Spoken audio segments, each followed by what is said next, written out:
Entropy समीकरण की उत्पत्ति करना है। दूसरा ये कि थर्मोडायनेमिक्स के सेकंड लॉ के आधार पर एंट्रोपी समीकरण की उत्पत्ति कीजिए। मतलब उष्मागतिकी के द्वितीय नियम के आधार पर आपको एंट्रोपी समीकरण की जो है वो उत्पत्ति करना है। तो दोनों का आंसर आपको जो है वो सेम लिखना होगा।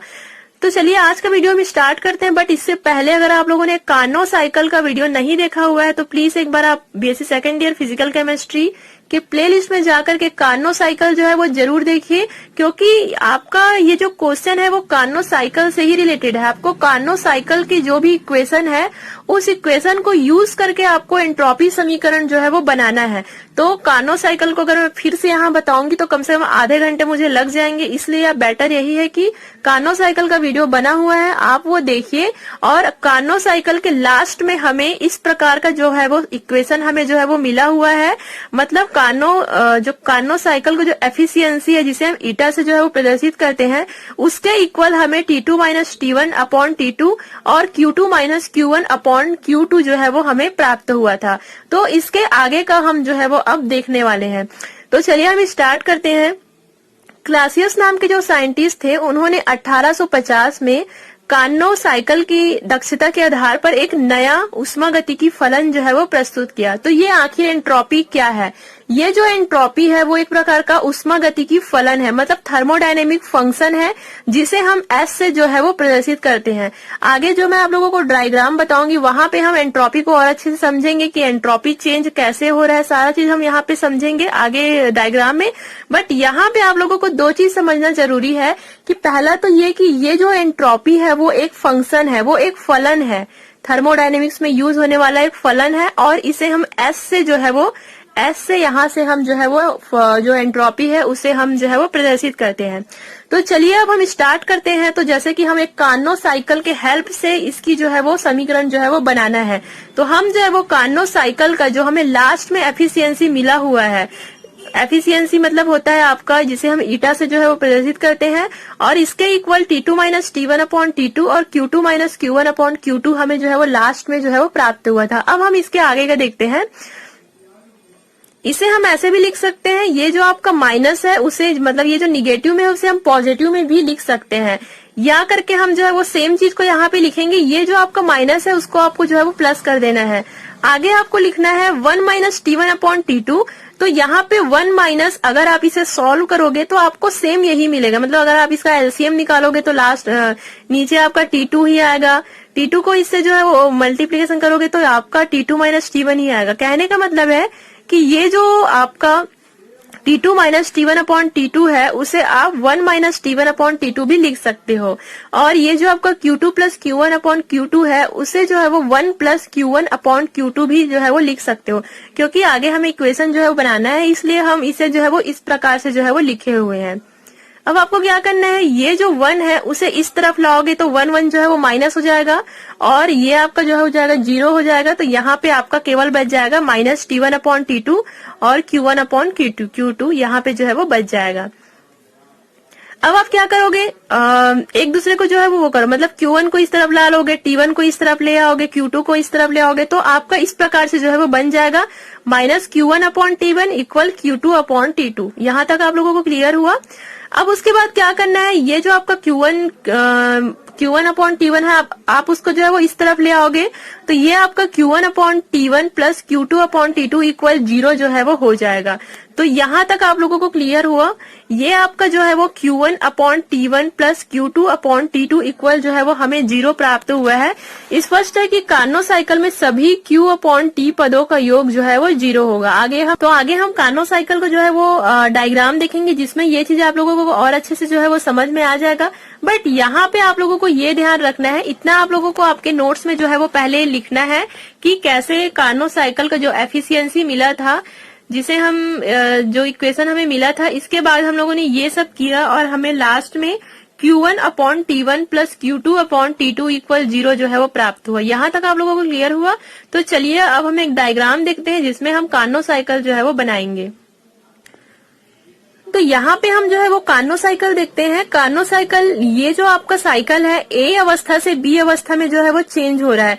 कहने का मतलब है कि जैसा कि आपको कार्नोट साइकिल में पता ही है क्या होता है, उसके जो है वो स्टेट में जो है वो परिवर्तन होता है, मतलब उसके अवस्था में जो है वो परिवर्तन होता है। जैसे कि ये अवस्था ए है, किसी पदार्थ का मान लो प्रेशर 1 है, प्रेशर P1 है, वॉल्यूम V1 है, तो अगर आप सेकंड स्टेट में उसका देखोगे, मतलब द्वितीय अवस्था जिसे हम लोगों ने बी से प्रदर्शित किया हुआ है, तो उसका प्रेशर जो है वो P2 हो जाएगा, वॉल्यूम जो है वो V2 हो जाएगा। टेम्परेचर डिपेंड करता है कि वहां पे कौन सा प्रोसेस हो रहा है, उस हिसाब से जो है वो टेम्परेचर भी आपका चेंज हो सकता है, चेंज नहीं भी हो सकता है। तो कहने का मतलब है कार्नो साइकिल में ये सब चीज हम लोग जो है वो पढ़ चुके हैं। ये जो आपका दिख रहा है ये अवस्था ए है और अवस्था बी है। अवस्था मतलब स्टेट, स्टेट चेंज होना मतलब आप क्या समझते हो, कोई भी, जैसे आपके पास कोई भी गैस है, सिलेंडर में कोई भी गैस भरा हुआ है, तो अवस्था ए में मान लो उसका प्रेशर जो है वो P1 है, वॉल्यूम जो है वो V1 है, टेम्परेचर मान लो T1 है। तो हो सकता है कि अगर वो सेकंड स्टेट में आए, मतलब अगर वो अपनी दूसरी अवस्था में आए, तो उसका प्रेशर चेंज हो जाए, वॉल्यूम चेंज हो जाए, तो ये आपका जो है वो अवस्था होता है।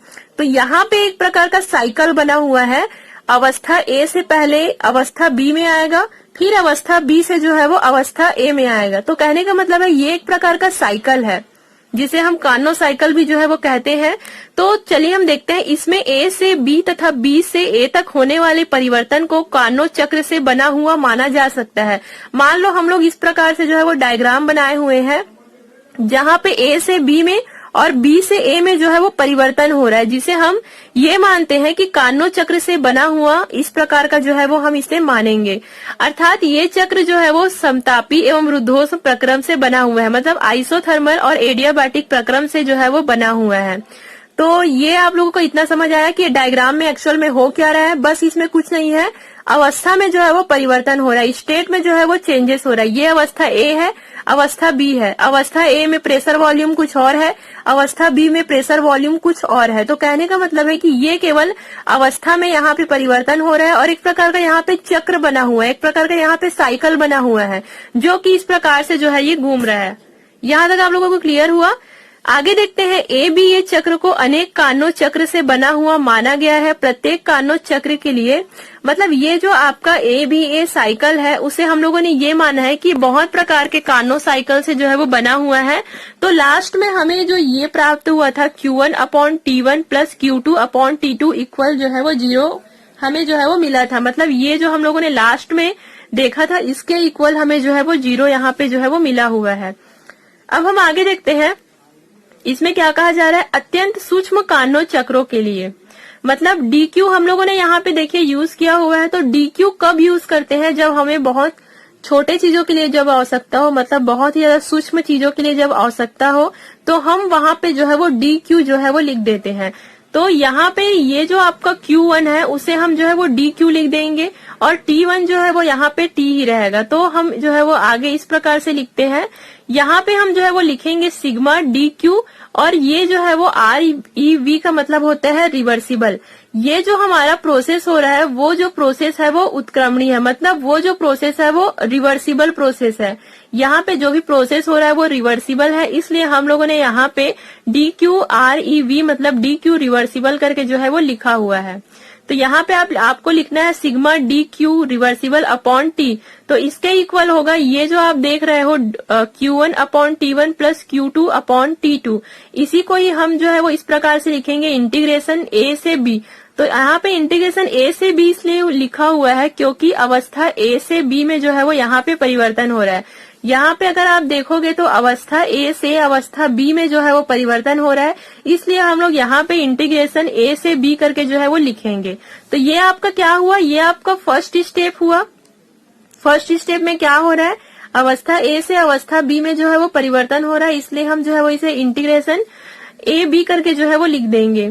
और ये आपका हो जाएगा DQ रिवर्सिबल अपॉन T। मतलब ये जो आपका Q है उसे हम जो है वो DQ लिखेंगे। DQ इसलिए लिख रहे हैं क्योंकि सूक्ष्म कार्नो साइकिल के लिए हम जो है वो लिख रहे हैं। तो ये आपका DQ रिवर्सिबल अपॉन T जो है वो हो जाएगा।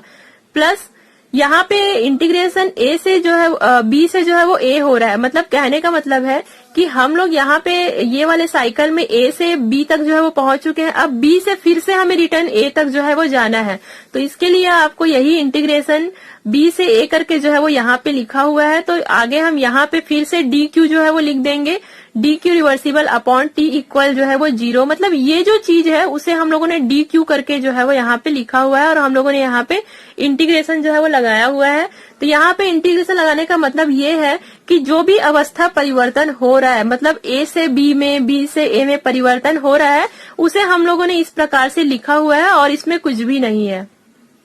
आगे हम देखते हैं, ये जो आपका ये वाला जो है इंटीग्रेशन ए से बी, वो प्रथम पद है। प्रथम पद कहने का मतलब ये है कि फर्स्ट स्टेप है, मतलब यहाँ पे ए से बी में जो है वो अवस्था परिवर्तन हो रहा है, इसलिए हम लोग इसे फर्स्ट स्टेप कहेंगे, और बी से ए में जो होगा उसे हम जो है वो सेकंड स्टेप कहेंगे।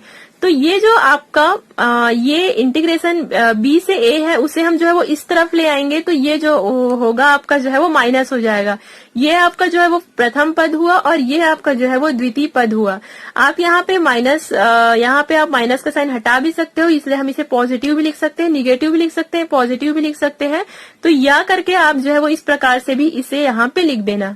यहाँ तक आपको क्लियर हुआ। अब हम देखते हैं कि ये जो आपका ए से B D Q reversible upon T जो हमें प्राप्त हुआ है, ये एक राशि अवस्था फलन है तथा इसे एस से हम जो है वो प्रदर्शित करते हैं। अब यहाँ पे मैं आप लोगों को बता रही हूँ कि ये जो हम लोगों ने इंटीग्रेशन ए से B D Q reversible upon T है, ये एक जो है वो अवस्था फलन है तथा इसे एस से हम जो है वो प्रदर्शित करते हैं। अब अवस्था फलन का मतलब क्या होता है? जो कि स्टेट पे जो है वो डिपेंड करता है, अवस्था पे जो है वो निर्भर करता है। यहाँ पे आपका जो भी प्रोसेस हो रहा है वो अवस्था पे निर्भर कर रहा है। अवस्था मतलब पहले अवस्था कुछ और था, पहले आपका स्टेट कुछ और था, अब अवस्था कुछ और हो गया, अब स्टेट जो है वो कुछ और हो गया है। तो कहने का मतलब है कि ये जो हम पढ़ रहे हैं वो एक अवस्था फलन है। यहाँ पे जो भी हो रहा है उसके अवस्था पे जो है वो निर्भर कर रहा है और इसे हम जो है वो एस से प्रदर्शित करते हैं, और एस मतलब होता है आपका एंट्रोपी। तो यहाँ पे मैं आप लोगों को छोटा सा एग्जाम्पल देती हूँ। मान लो ये जो आपका अवस्था ए है, वहां पे एंट्रोपी कुछ और है। अगर ये अवस्था बी में आया तो एंट्रोपी जो है वो चेंज हो जाएगा। अगर यहाँ पे प्रेशर P1 है, वॉल्यूम V1 है, अवस्था बी में आकर के जो प्रेशर है P2 हो जाता है, वॉल्यूम V2 हो जाता है। मतलब यहाँ पे काफी कुछ चीज जो है वो चेंज हो रहा है, तो यहाँ पे एंट्रोपी में भी जो है वो परिवर्तन होगा। तो ये जो हमारा वर्ड है एंट्रोपी, वो भी एक प्रकार का अवस्था फलन है, मतलब स्टेट फंक्शन है, जिसे हम एस से जो है वो प्रदर्शित करते हैं। अब हम आगे का जो है वो देख लेते हैं। यदि किसी तंत्र की प्रारंभिक अवस्था ए में एंट्रोपी ऐसे है, अगर हम प्रारंभिक अवस्था ए में अगर हम देखें तो इसका एंट्रोपी को हम जो है वो एस ए मानेंगे। मतलब जो एस होता है उसे हम जो है वो एंट्रोपी के लिए जो है वो यूज करते हैं, और अंतिम अवस्था में एंट्रोपी जो है वो एस बी होगा। मतलब अगर हम जो है वो इसके बी अवस्था की बात करें तो एंट्रोपी जो है वो एस बी हो जाएगा। अवस्था ए में एंट्रोपी क्या है? S A. अवस्था बी में एंट्रोपी जो है वो एस बी यहाँ पे हो जाएगा। तो एंट्रोपी में परिवर्तन को निम्न समीकरण से जो है वो प्रदर्शित करते हैं। तो अगर यहाँ पे हम देखें तो यहाँ पे एंट्रोपी में जो है वो परिवर्तन हो रहा है, तो इसे हम जो है वो डेल्टा एस से जो है वो प्रदर्शित करते हैं। तो जैसा कि आपको पता है डेल्टा यहाँ पे आया है, मतलब ये जो है वो परिवर्तन को जो है वो रिप्रेजेंट कर रहा है। जहां भी चेंज होता है, जहां भी परिवर्तन होता है, वहां पे हम जो है वो डेल्टा यूज करते हैं। तो delta S equal S B minus S A हो जाएगा। तो एस बी का मतलब आपको पता ही है कि अवस्था बी में जो भी एंट्रोपी है उसे हम लोगों ने एस बी माना हुआ है, और ये जो एस ए है, अवस्था ए में जो भी एंट्रोपी है उसे हम लोगों ने एस ए माना हुआ है।